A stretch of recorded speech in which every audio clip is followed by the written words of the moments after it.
বিপাশা দেবী পরিবারকে নিয়ে আমেরিকায় বাস করে। তার পরিবার অত্যন্ত ভদ্র, শান্ত এবং সংস্কারী হলেও আমেরিকাতে যাওয়ার পর থেকেই বিপাশা দেবীর নিজের চালচলন পুরোপুরিভাবে পাল্টে ফেলে।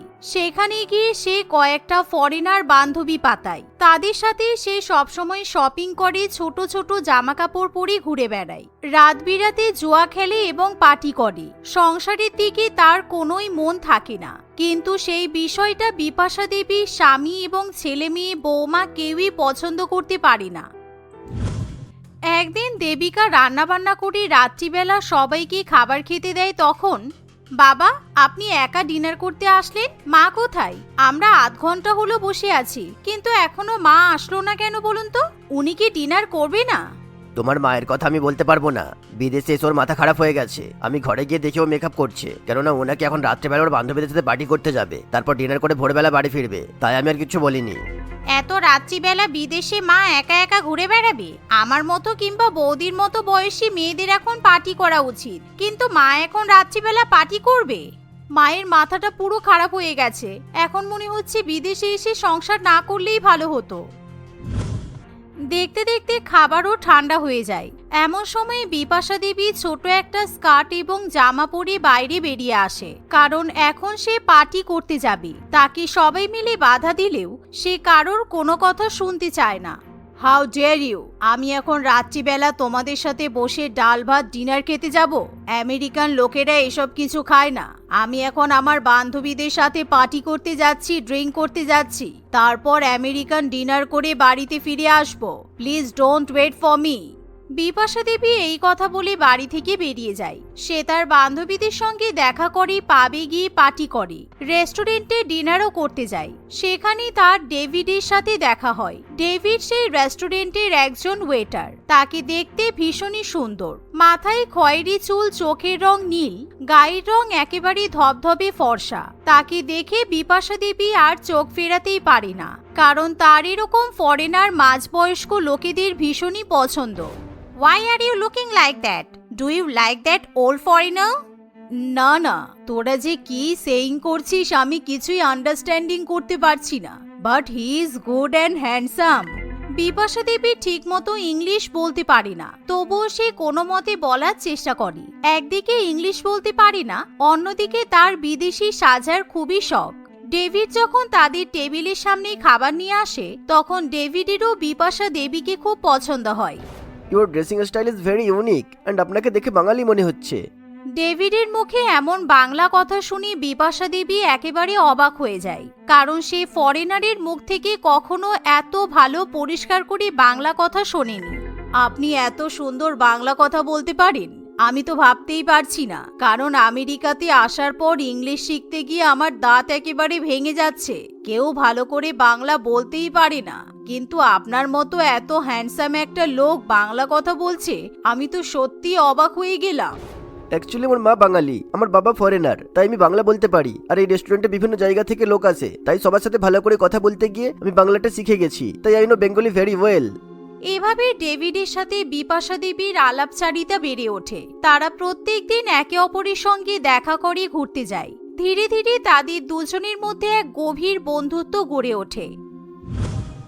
একদিন বিপাশা দেবী পার্কে অপেক্ষা করে, কিন্তু ডেভিড সেখানে গিয়ে পৌঁছায় না। তাই বিপাশা দেবী ডেভিডকে ফোন করে বলে, কি হলো ডেভিড, তুমি আজকে পার্কে দেখা করতে আসলে না যে? Actually you know very well, আমি এখানে ভাড়া নিয়ে থাকি অ্যান্ড আমেরিকান গভর্নমেন্ট এখন কিছুতেই ভিসা দিতে চায় না। তাই আমার ভিসা শেষ হয়ে গেছে বলে আমাকে দেশ থেকে তাড়িয়ে দেওয়া হচ্ছে। তাই আমাকে এখন বিদেশি দেখে বিয়ে করতে হবে, যাতে আমি ভিসা অ্যাপ্লাই করতে পারি। ও মাই গড, তুমি একদম চিন্তা করো না। আমাদের কাছে আমেরিকার পার্মানেন্ট রেসিডেন্সিয়াল শিপ আছে, তাই আমি তোমাকে বিয়ে করে নেব। তোমাকে আর কেউ এই দেশ থেকে তাড়িয়ে দিতে পারবি না। এমন কথা শুনে ডেভিড প্রথমে কিছুতেই রাজি হতে চায় না, কারণ সে ভালো করেই জানে বিপাশা দেবীর সংসার আছে। কিন্তু বিপাশা দেবী এতটাই নির্লজ্জ যে তার লজ্জা শরমের মাথা একেবারে খেয়েই বসে। সে ডেভিডকে বিয়ে করবে বলে পাগল হয়ে ওঠে। তাই শেষ পর্যন্ত ডেভিড বিয়ে করতে রাজি হয়। কিছুদিনের মধ্যে বিপাশা দেবী এবং ডেভিডের বিয়ে হয়। একদিন বিপাশা দেবীর বাড়ির লোকেরা খাবার খেতে বসে তার জন্য অপেক্ষা করে। ঠিক তখনই বিপাশা দেবী তার ফরেনার বরকে নিয়ে বাড়িতে ঢোকে। বিপাশা দেবী একটা সাদা গাউন পরে থাকে আর তার পাশে ডেভিড কালো রঙের কোট পরে দাঁড়িয়ে থাকে। তাদের দুজনকে এরকম পাশাপাশি দেখে সবাই একেবারে অবাক হয়ে যায়।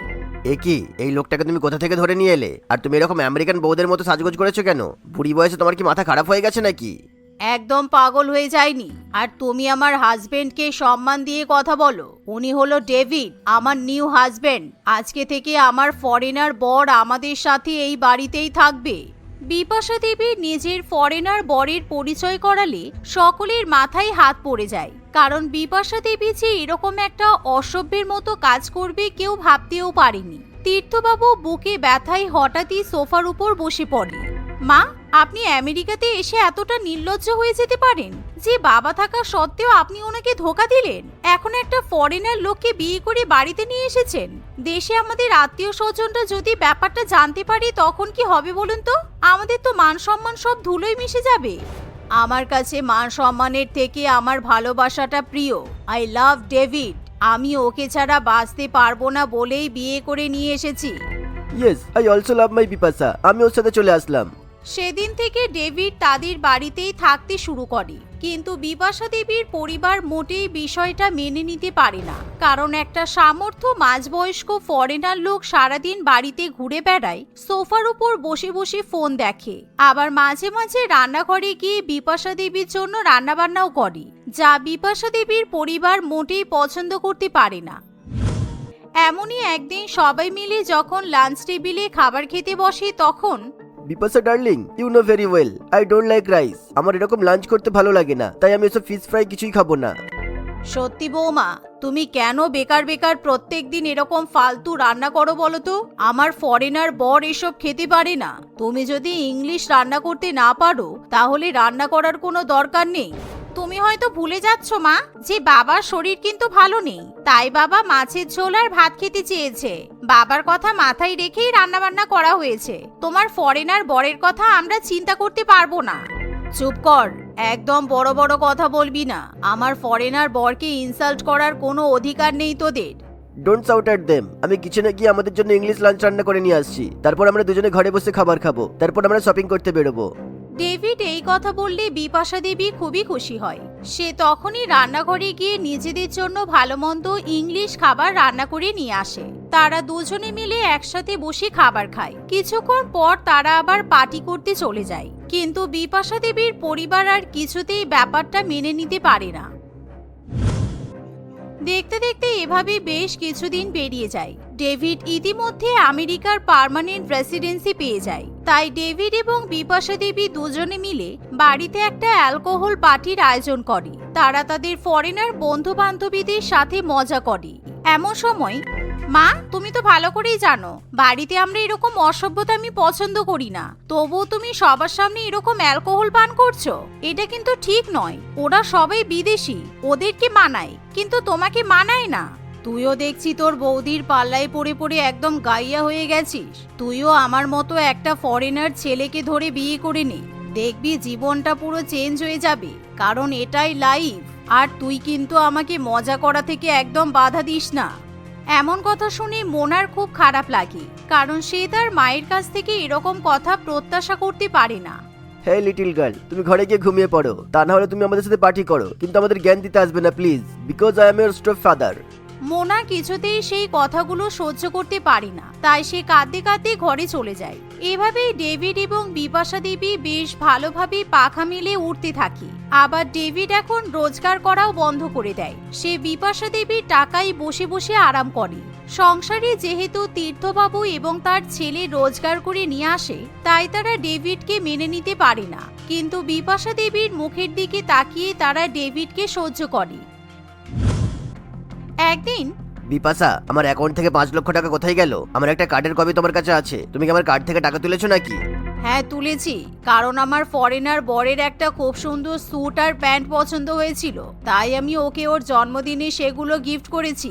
কোনোদিনও দোকান থেকে আমাকে 5টা টাকা দিয়ে গজা কিনে খাওনি, আর আজকে তুমি আমার টাকা নষ্ট করে ওই বিদেশি লোকটাকে স্যুট প্যান্ট কিনে দিলে?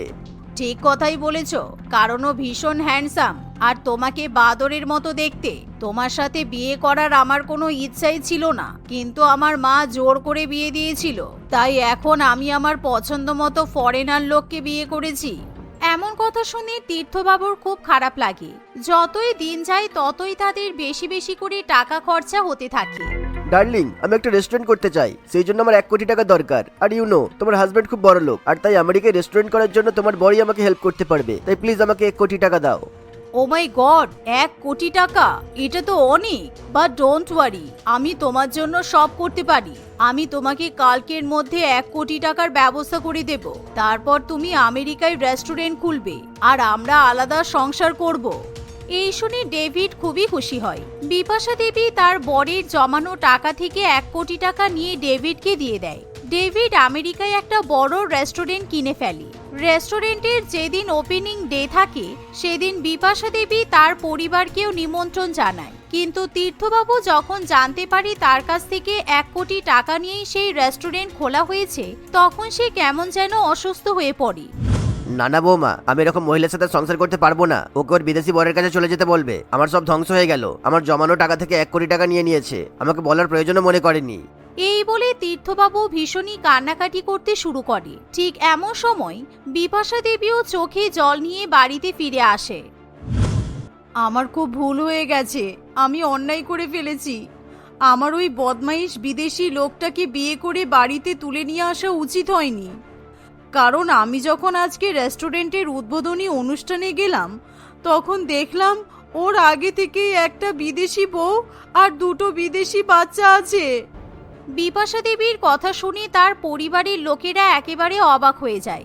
আসলে ডেভিড শুধুমাত্র আমেরিকার পার্মানেন্ট রেসিডেন্সি পাওয়ার জন্যই বিপাশা দেবীকে ফাঁসিয়ে বিয়ে করে।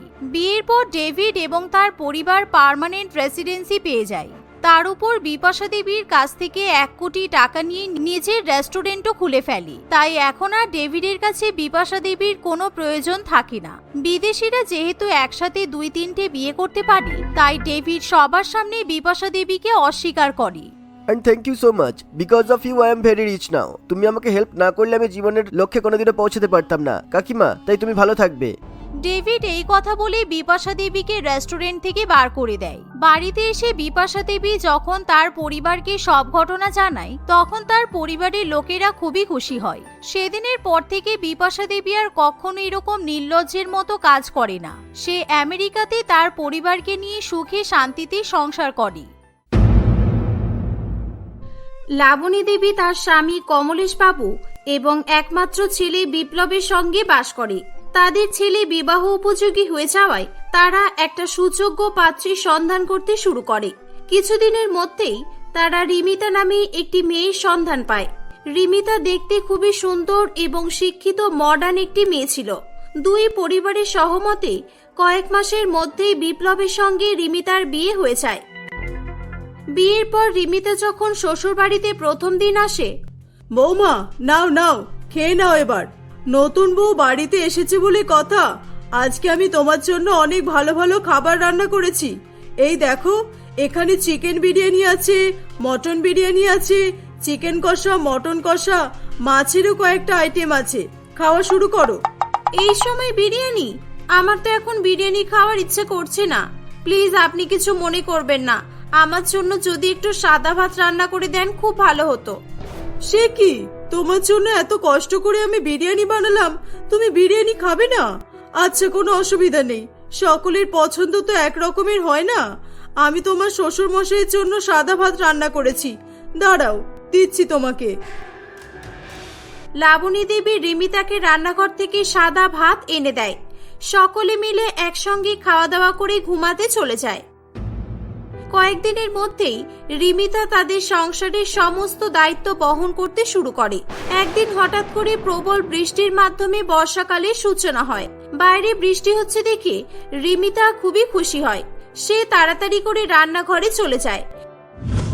কিছুক্ষণ পর তার শাশুড়ি মা তাকে ডেকে বলে, বৌমা একবার এদিকে এসো তো। এসেছো? বলছি যে আজকে কি রান্না হবে? আজকে তো বেশ বৃষ্টি হচ্ছে, এত সুন্দর ওয়েদারে আমার যে গরম গরম খিচুড়ির সঙ্গে বেগুনি আর ডিম ভাজা খাওয়ার ইচ্ছে করছে। তুমি বরং আজকে মুগ ডাল আর কয়েক রকমের সবজি দিয়ে খিচুড়ি বানাও। আমাদের বাড়িতে বৃষ্টির দিনে সবাই খিচুড়ি খেতে ভালোবাসে। মা একটু থামুন, আমাকেও কিছু বলতে দিন। আপনি তো খিচুড়ির কথা বলতে বলতে খিচুড়ির জগতে চলে গেলেন। আমার তো রান্না কমপ্লিট হয়ে গেছে, এখন আর কিছু বলে লাভ নেই। আপনি সবাইকে ডাকুন, আমি খাবার নিয়ে আসছি। সে কি, আজকে এত তাড়াতাড়ি রান্না হয়ে গেল? ভাবলাম এত সুন্দর ওয়েদারে খিচুড়ি খাবো, কি রান্না করেছি তা কে জানে বাবা। কিছুক্ষণের মধ্যেই রিমিতা সকলের জন্য চিকেন বিরিয়ানি নিয়ে আসে। এই নাও, আজকের বৃষ্টির দিনে ঠান্ডা ঠান্ডা ওয়েদারে গরম গরম চিকেন বিরিয়ানি। খাও খাও, সবাই মজা করে খাও। আমিও খেতে বসে পড়ছি, আমি আর অপেক্ষা করতে পারবো না। লাবণী দেবী খুবই অবাক হয়ে বলে, এটা কি হলো? তোমার কি মাথার কোনো দোষ আছে? এই তো কদিন আগেই তুমি যেদিন এই বাড়িতে এলে, তোমার জন্য আমি বিরিয়ানি বানিয়েছিলাম। তুমি তো সেদিন বিরিয়ানি খেলে না, আর আজকে আবার নিজেই বিরিয়ানি বানালে। হ্যাঁ মা, কারণ আমি বৃষ্টির দিনেই শুধু বিরিয়ানি খাই। এছাড়া অন্য কোনো সময় আমি বিরিয়ানি খেতে পছন্দ করি না। আমার বিরিয়ানি খাওয়ার নির্দিষ্ট সময় আছে, সেই সময়টা হলো বর্ষাকাল। বর্ষাকালে আমি প্রত্যেক দিন সকালবেলা, দুপুরবেলা, বিকেলবেলা, রাত্রিবেলা, যখনই বৃষ্টি হোক না কেন আমি বিরিয়ানি খাই। আচ্ছা, আমি এবার খাচ্ছি। কতদিন পর বর্ষা এসেছে, আমার বিরিয়ানি খাওয়ার সময় চলে এসেছে। রিমিতার কথা শুনে সকলেই খুবই অবাক হয়। সবাই মিলে একসঙ্গে মজা করে বিরিয়ানি খায়। পরের দিনও একইভাবে বৃষ্টি হয়েই চলেছিল। রিমিতা তো বেজায় খুশি ছিল যে সে আজকেও বিরিয়ানি খেতে পারবে। সে আজকেও সবার জন্য বিরিয়ানি তৈরি করলে লাবণী দেবী খুব রেগে যায়। আরে আচ্ছা, মুশকিল তো, তুমি আজকেও বিরিয়ানি বানালে? রোজ রোজ বিরিয়ানি করতে কত খরচ বলো তো? তুমি যদি এরকম ভাবে রোজ রোজ বিরিয়ানি করো, আমরা তো পথে নেমে পড়বো। শোনো, মাসে একবার কিংবা দুইবার বিরিয়ানি হবে এই বাড়িতে। রোজ রোজ আমার বাড়িতে বিরিয়ানি হবে না, কারণ আমি বাবা টাকা পয়সা বুঝে সুঝে খরচ করি। লাবণী দেবীর কথা শুনে রিমিতার খুব রাগ হয়, কিন্তু সে তার শাশুড়ি মায়ের মুখের উপর কিছু বলতে পারে না। খাওয়া দাওয়ার পর রিমিতা তার ঘরে গিয়ে বিপ্লবের সঙ্গে ঝগড়া করতে শুরু করে। আমার এই বাড়িতে আসতে 2 দিন হলো না, আর তোমার মা আমার খাওয়া নিয়ে খোঁটা দিচ্ছে। আমি তো সারা বছর বিরিয়ানি খাই না, আমি তো শুধু বর্ষাকালে বিরিয়ানি খাই, তাও যেদিন বৃষ্টি হয় সেদিনই।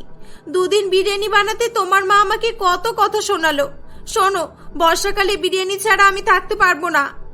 আরে আরে শান্ত হও, তুমি এত মাথা গরম করছো কেন? মা তো ঠিকই বলেছে, রোজ রোজ বিরিয়ানি খেলে তোমারও তো শরীর খারাপ করবে। না না, আমার কিচ্ছু হবে না। তুমি আর বাহানা করো না, আমি বুঝে গেছি তুমি তোমার মায়ের দলেরই লোক। ঠিক আছে, এক কাজ করো, কালকে তুমি আমাকে আমার বাপের বাড়িতে রেখে এসো। আমি বর্ষাকালটা আমার বাপের বাড়িতেই থাকবো, আর নিজের ইচ্ছে মতো বিরিয়ানি খাবো। তোমাদের বাড়িতে থাকলে আমি বিরিয়ানি না খেতে পেয়েই মরে যাব। আরে আরে, তা আবার হয় নাকি? সবে সবে আমাদের বিয়ে হলো আর তুমি এভাবে রাগ করে বাপের বাড়ি চলে যাবে?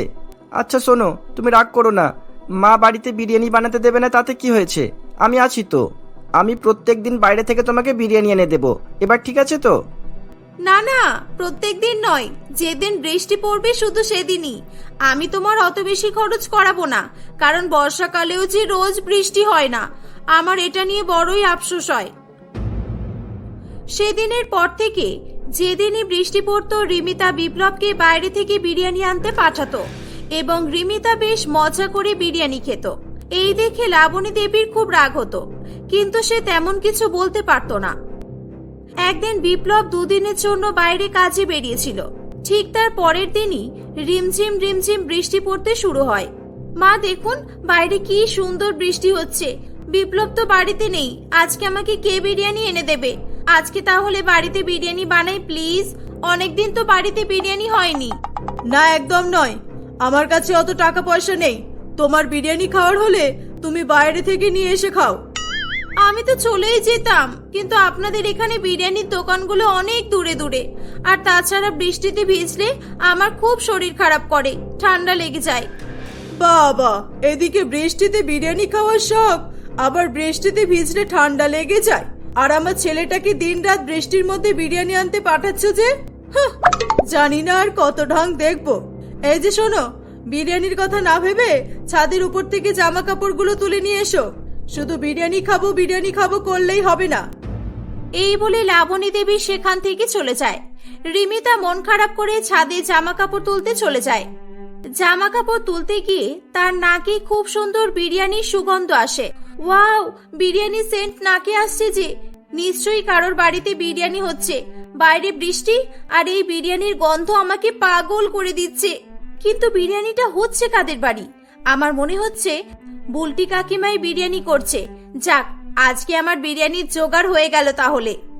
রিমিতা কিভাবে তাদের প্রতিবেশী কাকিমাদের বাড়ি থেকে বিরিয়ানি খাবে সেই নিয়ে ভাবতে থাকে। কি করব? বলবো কাকিমার কাছে গিয়ে যে কাকিমা, আমার বিরিয়ানি খেতে ভালো লাগে, আমাকে একটু বিরিয়ানি দেবে? না না, তাহলে তো শাশুড়ি মা আমাকে আর বাঁচিয়ে রাখবে না। কি যে করি, আমি যে কিছু বুঝে উঠতেই পারছি না। আইডিয়া! রিমিতা একটা ওড়না দিয়ে তার মুখ ঢাকা দিয়ে নেয় এবং তাদের প্রতিবেশী বুলটি কাকিমাদের বাড়িতে যায়। বাড়িতে কেউ আছো? আমাকে একটু সাহায্য করো না, আমাকে একটু বিরিয়ানি দিয়ে সাহায্য করো। এই, কে তুমি? বিরিয়ানি দিয়ে সাহায্য করব মানে? কোথা থেকে এসেছো তুমি? তোমাকে দেখে তো ভিখারি বলে মনে হচ্ছে না। আর আমাদের বাড়িতে বিরিয়ানি হয়েছে, তুমি সেটা কি করে জানলে? তোমার হাতে তৈরি সুস্বাদু বিরিয়ানির গন্ধ আমার নাকে এসেছে বলে আমি বুঝতে পেরেছি। আসলে তুমি ঠিকই বলেছো, আমি ভিখারি নই। আসলে আমি খুব বিপদে পড়েছি। বন্যায় আমাদের ঘরবাড়ি সব ভেঙে গেছে। আমি আমার পরিবারকেও হারিয়ে ফেলেছি। 3 দিন হয়ে গেল আমি কিচ্ছু খেতে পারিনি। দয়া করে একটু বিরিয়ানি দাও। সে কি, বন্যা আবার কোথায় হলো? নিউজে দেখলাম না তো। তুমি ঠিক কোন জায়গায় থাকো বলো তো? আমি আমি আমি যে গ্রামে থাকি ওই গ্রামটার নাম হলো নাজানিপুর। আসলে আমি বন্যা চলে ভেসে গিয়ে এখানে চলে এসেছি, আর আমি আমার বাড়ি যাওয়ার রাস্তাও ভুলে গেছি। দয়া করে বিরিয়ানি দাও। রিমিতার কথা শুনে বুলটির মনে খুব সন্দেহ হয়। তার আরো বেশি সন্দেহ হওয়ার কারণ হলো রিমিতা ওড়না দিয়ে তার মুখ ঢেকে রেখেছিল, তাই সে ভালোভাবে রিমিতার মুখ দেখতে পাচ্ছিল না। রিমিতা বারবার বিরিয়ানির জন্য অনুরোধ করলে বুলটি তাকে বিরিয়ানি নিয়ে এসে দেয়। এ নাও ধরো বিরিয়ানি। কিন্তু তুমি তোমার মুখ ঢেকে রেখেছো কেন? কেন জানি না তোমাকে আমার বড্ড চেনা চেনা লাগছে। আর তোমার গলার আওয়াজটাও মনে হচ্ছে কোথাও যেন শুনেছি। তোমার মুখটা একবার দেখাও তো। না না, আমি মুখ দেখাতে পারবো না। বন্যার ফলে আঘাত পেয়ে আমার মুখ যে ক্ষত বিক্ষত হয়ে গেছে। রিমিতার মুখে এমন কথা শুনে বুলটির আরো বেশি সন্দেহ হয় এবং সে জোর করে রিমিতার ওড়নাটা ফেলে দেয়। রিমিতার মুখ দেখতে পেয়ে সে অবাক হয়ে যায়। বুলটি কাকিমার কিছু বলার আগেই রিমিতা বিরিয়ানি নিয়ে দৌড় লাগায়। তার পেছন পেছন বুলটি কাকিমাও তাদের বাড়িতে আসে এবং রিমিতার শাশুড়ি মাকে সবটা বলে দেয়। লাবণী দেবী রিমিতাকে খুব বকাবকি করে। আমি বিরিয়ানি তো পেয়ে গেছি, এবার আমাকে বকুক মারুক কিচ্ছু যায় আসে না। আজকে যদি বিরিয়ানি না পেতাম, আমি এত সুন্দর একটা বৃষ্টির দিন এনজয় করতেই পারতাম না। এরকম ভাবেই সময় কাটতে থাকে। একদিন বৃষ্টি হচ্ছে দেখে রিমিতা বিপ্লবকে বিরিয়ানি নিয়ে আসতে বলে। রিমিতা, বাইরে তো খুব জোরে বৃষ্টি পড়ছে, আর বৃষ্টির সাথে সাথে ঝড়ও হচ্ছে। বাইরে বেরোনো একদমই ঠিক হবে না। বৃষ্টিটা একটু কমে যাক, তারপর না হয় আমি বিরিয়ানি এনে দেবো, কেমন? না, বৃষ্টি থেমে গেলে বিরিয়ানি এনে কি হবে? দিন দিন তো দেখছি তুমিও তোমার মায়ের মতোই হয়ে যাচ্ছ। বেশি ঢং না করে এই নাও ছাতা, আর তাড়াতাড়ি বিরিয়ানি নিয়ে এসো। আগে যদি জানতাম যে বর্ষাকালে তুমি আমার উপর এইভাবে অত্যাচার করবে, আমি তোমাকে বিয়েই করতাম না। বিপ্লব, দাঁড়াও, এই নাও রেনকোটটা নিয়ে যাও, আমি ভুলে গিয়েছিলাম। এই তো রেনকোট আছে, আগে বলবে তো।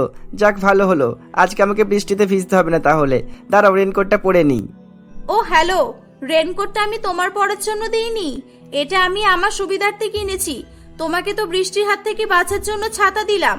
বিরিয়ানি কেনার পর রেনকোটটার মধ্যে বিরিয়ানির প্যাকেটটা ভালো করে জড়িয়ে নিয়ে আসবে। বিরিয়ানির মধ্যে যেন একটা ফোঁটাও জল না ঢোকে বলে দিলাম। এর আগে একদিন বিরিয়ানিতে জল পড়েছিল, সেজন্য বিরিয়ানির টেস্ট খারাপ হয়ে গিয়েছিল। এ কি বউ জুটলো রে বাবা, নিজের বরের কথা একবারও চিন্তা করে না, শুধু বিরিয়ানি আর বিরিয়ানি। বর ঝড় বৃষ্টিতে ভিজে অসুস্থ হয়ে পড়তে পারে, সেটা একবারও ভাবছে না। হে উপরওয়ালা, এর থেকে ভালো তুমি আমাকে তুলে নাও।